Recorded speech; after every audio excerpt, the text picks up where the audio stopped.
These are photos of the Kamalo area, starting off with ones when I moved back down from Puahoku Ranch to Kamalo area.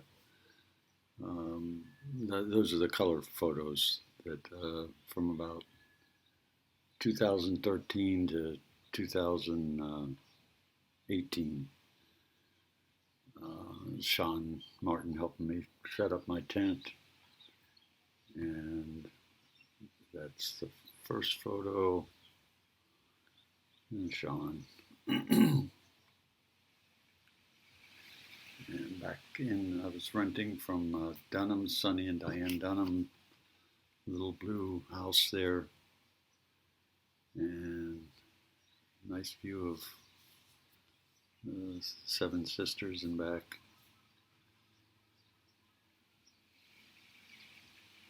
And this is up at Duquette Davis's and Glenn Davis weed eating back around there. Shooting over the Jay and Malu out working in the yard. My tent that I slept in. And had IEs around.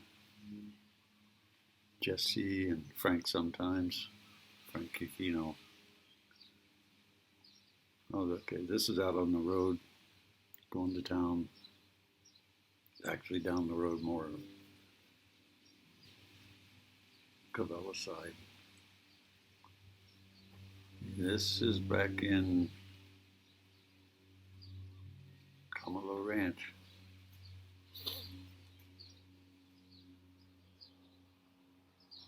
Out and around there. So I moved in. First place I actually lived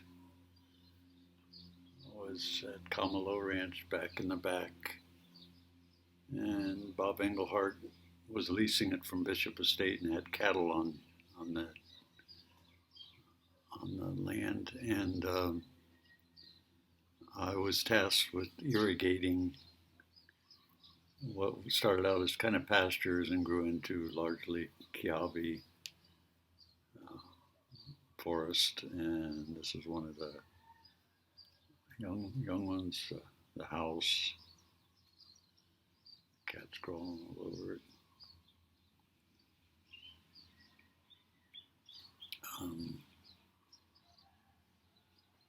Half-frame photos that Tom DeCourcy loaned me his camera. I was able to shoot 2 frames with each 35 millimeter frame.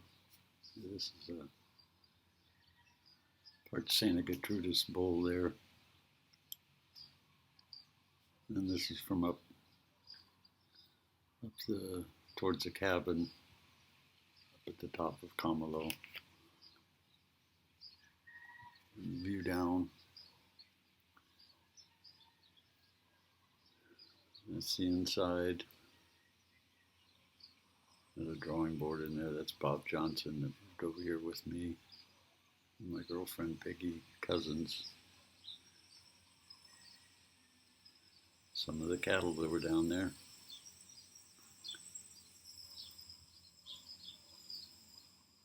Bob talking on the landline. It's a little shack that you could call it a cabin, but not really. And that was a corral right outside. View out the window.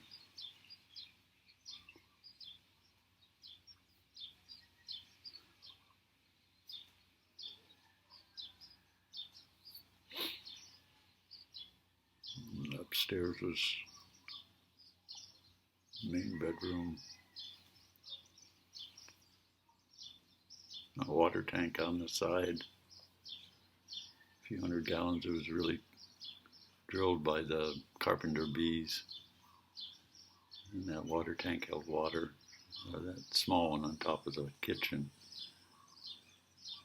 It was pretty primitive, but it was really a lot of fun. Especially coming from the mainland where winters tend to be cold, and it wasn't cold here. centipedes and whatnot coming through and cockroaches, but it was, eh.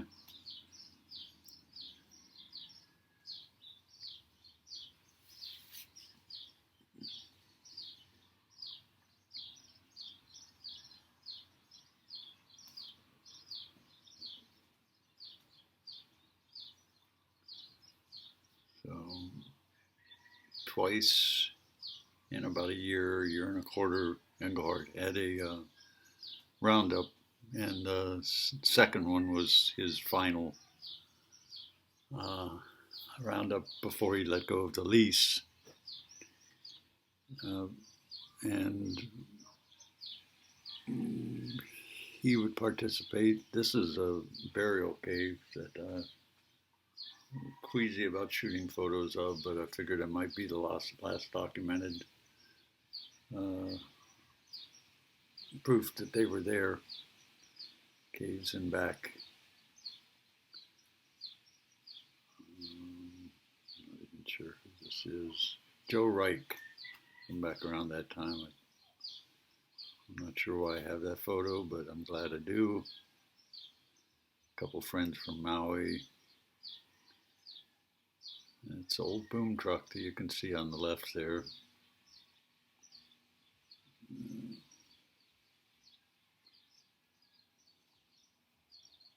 There's a pasture where rocks grew.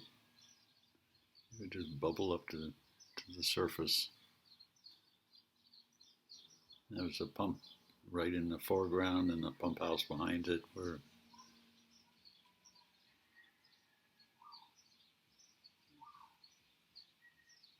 I had Benito and Mrs. Reverend Bartolome lived out in front in a shack that wasn't much different than that.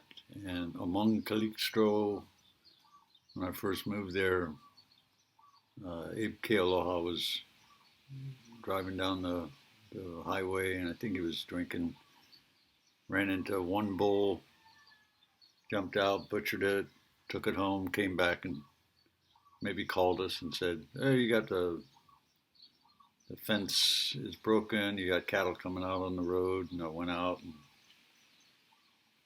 by that time he'd come by and hit another bull and packed that one up, butchered it.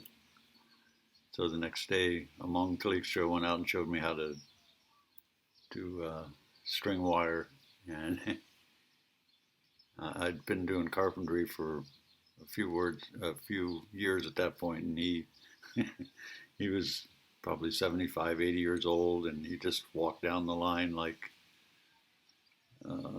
I was standing still trying to pound the hoop nails into the Kiawe posts, and he he'd done 4 in the time that I could pound 1 in.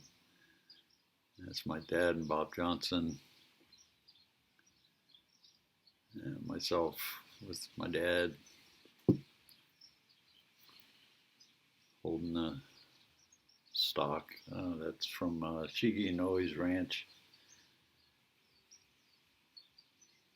And that's the road out front. Bob Engelhardt, his wife Ray, and Bob Johnson joking around.